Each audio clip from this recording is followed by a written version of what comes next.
But this I confess to you, that according to the way which they call a sect, so I worship the Elohim of my fathers, believing all things which are written in the law and in the prophets.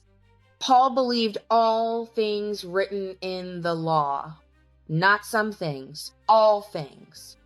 The passages that seem to abolish Torah require careful reading. Galatians deals with circumcision for salvation, not Torah observance for sanctification. Colossians deals with human regulations, not divine commandments. Romans deals with justification by faith, not elimination of obedience. The end times remnant keeps commandments. Revelation chapter 14 verse 12 identifies them. Here is the patience of the saints. Here are those who keep the commandments of Elohim and the faith of Yahushua. Commandments and faith together. Revelation chapter 22 verse 14 blesses commandment keepers. Blessed are those who do his commandments, that they may have the right to the tree of life and may enter through the gates into the city.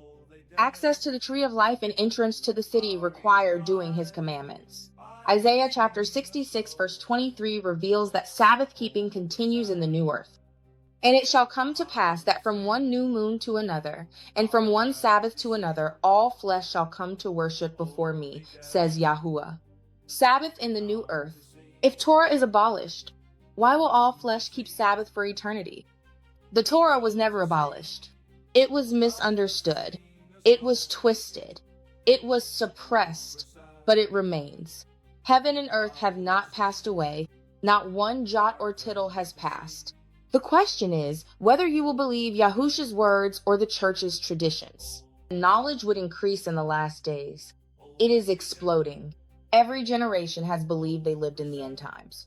But no previous generation has witnessed the convergence of prophetic fulfillment that marks this present age.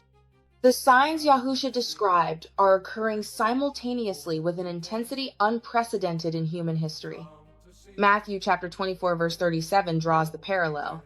But as the days of Noah were, so also will the coming of the Son of Man be. The days of Noah provide the template for the last days. Genesis chapter 6 verse 5 describes Noah's generation. Then Yahuwah saw that the wickedness of man was great in the earth, and that every intent of the thoughts of his heart was only evil continually. Every intent